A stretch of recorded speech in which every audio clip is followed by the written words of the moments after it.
The Lord's Sermons, Sermon 18, Palm Sunday, Christ's Entry into Jerusalem, Matthew 21, 1-9. And when they drew nigh unto Jerusalem, and were come to Bethphage unto the Mount of Olives, then sent Jesus 2 disciples, saying unto them, Go into the village over against you, and straightway ye shall find an ass tied, and a colt with her.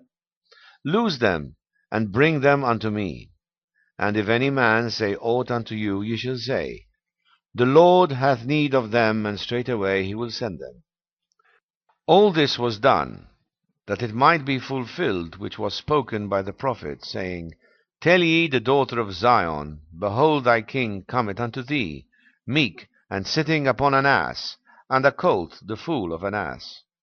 And the disciples went and did as Jesus commanded them, and brought the ass and the colt, and put on them their clothes, and they set him thereon. And a very great multitude spread their garments in the way. Others cut down branches from the trees, and strewed them on the way. And the multitudes that went before, and that followed, cried, saying, Hosanna to the Son of David! Blessed is he that cometh in the name of the Lord! Hosanna in the highest. February 18th, 1872. This chapter begins with my entry into Jerusalem, riding on a donkey mare, that symbol of meekness. I received as the meekest man the homage of many faithful, and then proceeded to the most arrogant people of that time, the chief priests and the Pharisees in the temple. There I outwardly cleansed that house of worship from material rubbish by casting out the money changers and those who sold doves. As for cleansing from spiritual garbage the minds of the powerful within those walls, I had to leave it to the time which of them would enter my kingdom purified. Everything that happened there during my earth life and its spiritual significance for the entire realm of spirits and souls. I, as the Son of Man on your earth, represented the great principle of my teaching of love, through which all stages of life had to pass, so that it could not only serve all created beings as an example and attained goal to strive for, but, because I myself gave this example, it could also serve as a signpost on the long road towards spiritual perfection in the brilliance of my divine omnipotence, love, and wisdom, to encourage you to follow it. What I did in the temple, its cleansing as well as my parables addressed to the scribes and Pharisees, spiritually takes place in the heart of everyone as soon as he shows himself in the least receptive for my teaching, since there too I enter in the image of meekness and gentleness. There the rejoicing soul, stimulated by the Spirit within it, also meets me with hymns of praise and joy. There too I first direct my attention to the elimination of the worldly passions, mainly selfishness, for which trade is the most striking illustration. The next step is to supply the soul with spiritual nourishment according to its individual need, which corresponds to the parables I told the scribes and Pharisees. They did not comprehend everything in its spiritual sense as I meant it, but could not deny the truth of its comparisons. What did the scribes and Pharisees do after they had listened to my words? They rejected my teaching and tried to lay hands on me. Many people whose hearts I have initially entered triumphantly do the same. As soon as they are faced with self-denial and sacrifice, they turn their backs on me, and would rather efface the impression of my first coming than subordinate their material striving for riches and temporal life for pleasure to a higher spiritual life. My entry into Jerusalem and the temple also illustrates the process of conversion of the individual, as well as mankind as a whole. The preliminary work for spiritual rebirth first paved the way externally, then it kept drawing closer and closer to the life center, the heart, so that with a final effort victory over the all external adversaries could be gained. During my sojourn on earth, I stayed mainly in townships and villages off the beaten track, seeking believers among the less corrupt people there and the Gentiles. Only as the end of my earthly life was drawing close did I voluntarily visit those places, one of which was Jerusalem and its temple. of which I knew in advance that there my teaching would meet the greatest opposition. However, I also knew that as materially the situation got worse for me, spiritually the triumph of my precept of truth and love would reach its culmination. I was quite aware that the moment I no longer avoided my enemies and opponents, but went near them, I would no longer escape their revenge. However, this is how I had planned it, and the way it had to happen. Only in this way could my teaching gain permanency for eternity. Thus, the seed I had sown in Judea and Palestine and elsewhere would not fall on barren soil. For with my resurrection I crowned my work, and all the persecution that followed, all the stress and suffering my believers had to endure, only increased their number and strengthened them. Every such event added a building stone to the great edifice of my spiritual creation, which one day, as the spiritual Jerusalem, was to be the center of all spiritual heavenly life. What Jerusalem was for the Jews, my creation shall become for my spirits and souls. And what the temple represented as the abode of Jehovah in the Holy of Holies, one day every living heart shall become the temple wherein I can dwell unashamedly. As I then fared, people shall fare generally and individually. The more a person will begin to turn to me in his heart, the more opposition will he experience. For with spiritual progress also the number of opponents who want to fight and hinder it keeps growing. After my last appearance in the temple, I had to face the greatest suffering a human being can endure. Thus also a man is faced with ever-growing difficulties in his progress on the spiritual road. The world keeps becoming more and more alien to him, and it will take revenge for being neglected.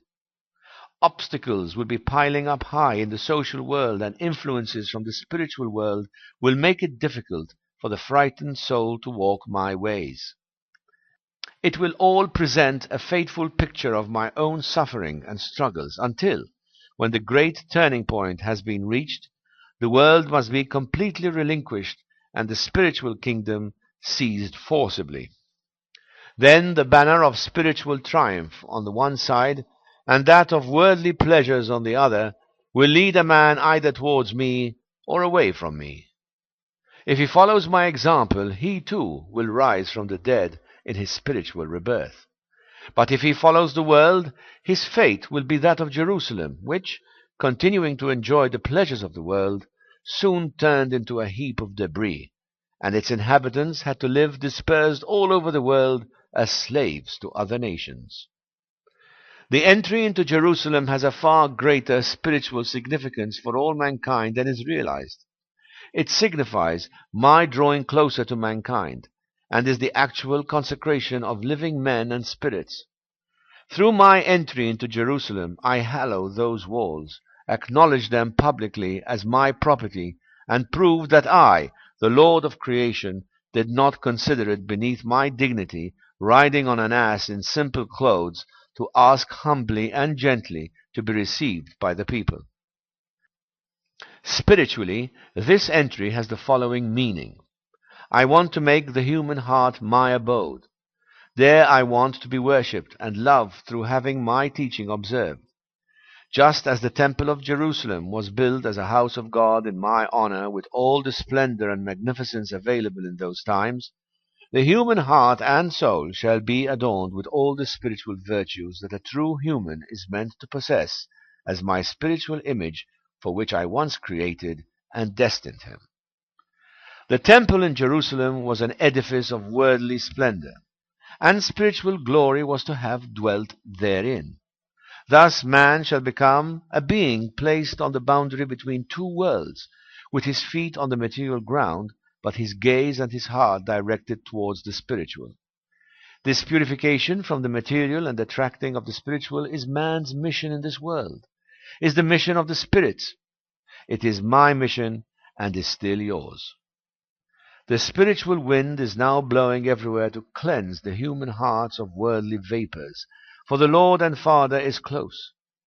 Leaning against his she-ass, the symbol of meekness, he is waiting for the right moment when he can triumphantly enter your hearts. so that you too may receive him with Hosanna.